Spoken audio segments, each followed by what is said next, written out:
Ito mga kapare ko ay ang iQOO Neo 9 Pro at sa video na to, isasalang natin siya sa ating extreme gaming test na kung saan lalaroan natin to ng mga high demanding graphics game at isa-set up natin sa pinaka max out settings ng mga game na yon para makita natin yung kanyang battery consumption, temperature, and also yung stability or performance ng device na to. Kaya kung interested ka sa gaming capabilities itong iQOO Neo 9 Pro at saka ng Dimensity 9300, tara, pag-usapan na natin. So quick recap lang muna tayo mga kapare ko sa kanyang chipset para aware tayo kung ano nga ba yung kayang ibigay ng device na to. Unang-una, ito ay naka-Dimensity 9300 chip, which is ito yung pinakamalakas currently na chip ng MediaTek, which is ito yung counterpart ng Snapdragon 8 Gen 3. Kung alam nyo na yung performance nun, dapat nasa minimum or kaya ka-level lang ito ng Snapdragon 8 Gen 3. Pagdating nga pala sa Antutu benchmark score nito, nakakuha tayo ng 2 million to 2.1 million Antutu benchmark score. At pagdating sa kanyang thermal throttling test, nakakuha tayo dito ng medyo bagsak na score, which is nakakuha tayo dito ng result na 76 to 79% mga kapare ko, which is magti-thermal throttling siya sa part na maabot niya na yung peak na 76 to 79%.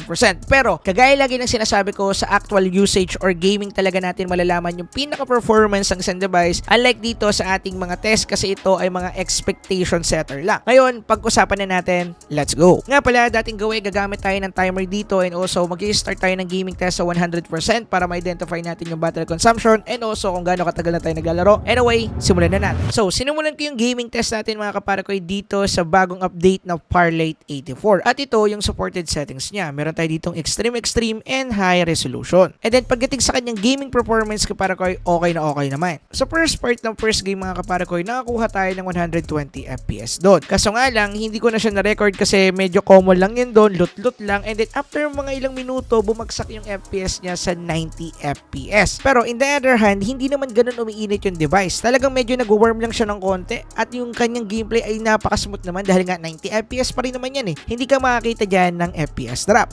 At yun nga lang yung pinaka-issue ko sa kanya doon sa first game dahil nga from 120 bigla siyang nag-down sa 90. And then sa second game, tuloy-tuloy pa rin yung paglalaro. Nung naglaro ako dito, mga ilang minuto rin siguro, biglang nag-down naman sa 60 FPS yung kanyang FPS mga kapare ko habang naglalaro. And then sa third game naman, after nung second game natin, bumalik naman ulit ito sa 120 FPS. Pero same thing lang din sa first game, after ng mga ilang minuto or kalagitnaan ng game, bigla din tong bumalik sa 90 FPS lang mga kapare ko. Take note, mula kanina sa pag-start ng game hanggang dun sa dulo ng game, hindi ganong umiinit yung device niya. Talagang medyo warm lang siya hawakan at mga ilang minuto rin ako naglaro ng 3 game or 3 round din sa Parlate 84 at yun talaga yung na-discover ko sa kanya. Hindi ganong umiinit yung device pero yung kanyang FPS bumabagsak talaga para 120 to 90 and then bumabagsak din sa 60 FPS. So chinek ko na lahat ng mga settings mga kapare ko, baka kasi may mga magsabi sa comment section, wala akong nakita at wala akong nakita doon na bago kahit sa refresh rate, wala mga kapare ko. As in, sa mismong game yan or I think sa mismong phone. It depends. Dahil dalawang bagay lang naman yung magiging reason kung bakit nangyayari to. It's either yung game or kaya yung mismong phone. Anyway, pagdating sa kanyang thermal, ito yung mga nakuha natin. After natin tapusin yung buong laro ng first game, nakakuha tayo ng 40 to 42 degree Celsius. Sa second game naman, after natin ito tapusin, ang nakuha naman natin ay 40 to 41 degree Celsius lang. Sa third game naman mga kapare ko, it's around 46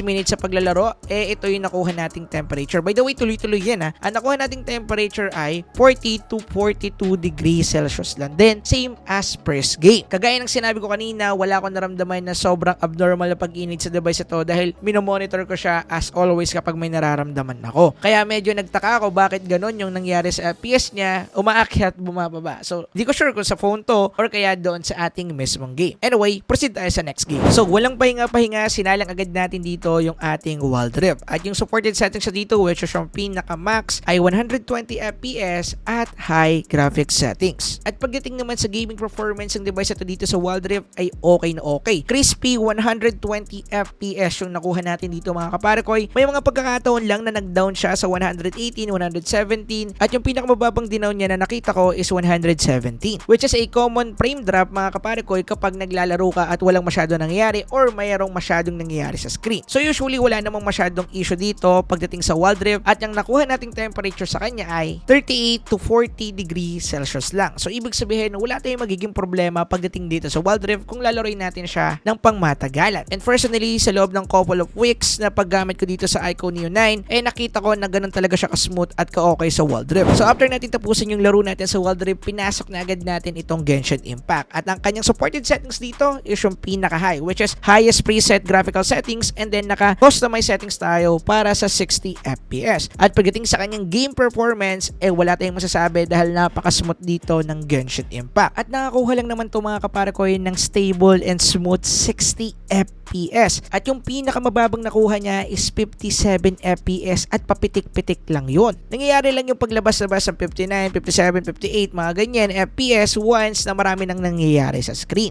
What I mean is kapag maraming animation, maraming skill effects, maraming elements, maraming monster, as in yung nagsasabay-sabay lahat ng mga super ng mga characters mo dito, doon lang lumalabas yun. Kaya nga tinawag nating papitik-pitik lang dahil after pumitik, magi-spike din agad kapare ko sa 60 FPS. At pagdating naman sa kanyang thermal mga kapare ko ay okay na okay din. By the way, nag-thermal test tayo dito after ng 30 to 40 minutes sa paglalaro dito sa Genshin Impact. At nakakuha lang naman tayo ng 40 to 41 degree Celsius. Yes mga kapare ko, mas mainit pa yung Firelight 84 kaysa dito sa Genshin Impact. Dahil sa tingin ko, mas maganda na yung pag-optimize or pag-build ng ating mga developers dito sa Genshin Impact, kaya mas nagiging optimize siya sa halos lahat ng phone. Anyway, after natin maglaro ng Genshin Impact, sinalang agad natin ito mga kapare ko, which is yung Aether Geyser. And then sinet up natin sa pinaka-highest possible na pwede nating iset up dito sa Aether Geyser at all max out tayo dito mga kapare ko. At pagdating sa kanyang gameplay ay napakaganda at smooth na smooth. Nakakuha tayo dito ng 57 to 60 FPS maintain. Nagkakaroon talaga to ng medyo pag-drop ng konti dahil ngayon nga 57 parang Genshin Impact lang din. Dahil kung titingnan nyo naman kapare ko yung team ng game na to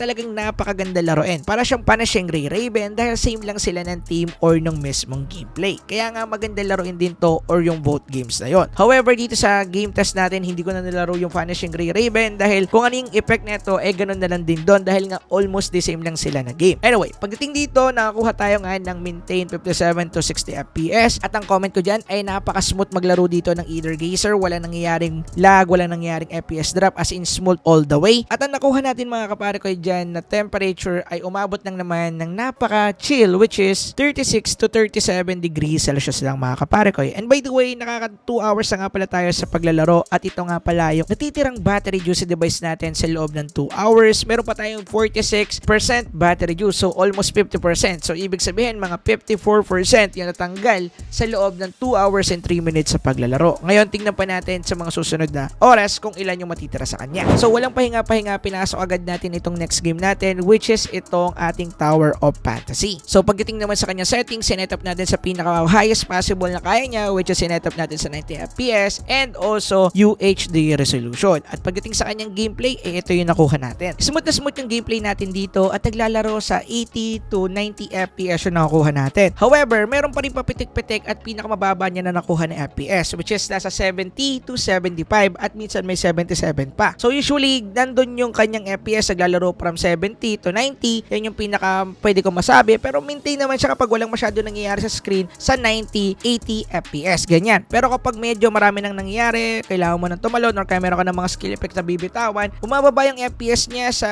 70, 75, 77, pero yeah, kagaya na sinabi ko, okay naman. Kung meron man akong pula sa kanya, yun ay kung i-compare ko siya sa Snapdragon 8 Gen 3. Dahil sa Snapdragon 8 Gen 3, smooth siya dito, maintain siya sa 90 FPS, yun nga lang may pag-drop din sa 80 to 70 FPS, pero lagi siyang maintain sa 90 kapag walang masyadong nangyayari. So sa tingin ko, medyo yun lang naman yung pula ko sa kanya. Pero pagdating dito, playable na playable naman kaya walang problema. Siguro hindi lang ganun talaga ka-optimize itong Tower of Fantasy sa Dimensity 9300. Anyway, pagdating sa temperature nito, ito lang naman yung nakuha natin. Nakakuha lang naman tayo dito ng 40 to 42 degrees Celsius sa loob ng paglalaro natin dito sa Tower of Fantasy ng mga nakailang mission din tayo dito. So ibig sabihin matagal-tagal din yun, hindi ko lang naorasan, pero matagal-tagal din tayo nakapaglaro dito sa Tower of Fantasy. So ito yung pinaka nakuha nating temperature at para sa akin, not bad yan. So walang pahinga-pahinga, sinalang agad natin dito ang mga kapare ko itong ating Mirror 4. Most requested game nyo to by the way. At sinet up natin siya sa pinaka-high settings sa possible sa kanya. At pagdating sa kanyang gameplay, nakakuha nang naman tayo ng solid crispy 45 FPS. Same lang din to dun sa nakuha natin sa ating Red Magic 9 Pro, which is yun ay naka Snapdragon 8 Gen 3. Hindi ko sure kung may 60 FPS ba dito sa game na to or hanggang 45 lang siya. Pero ito kasi yung nakuha natin sa dalawang latest chip na madalas nating nakikita sa mga flagship at malalakas na phone talaga. Anyway, except the fact na 45 FPS lang to, okay naman kapara ko yung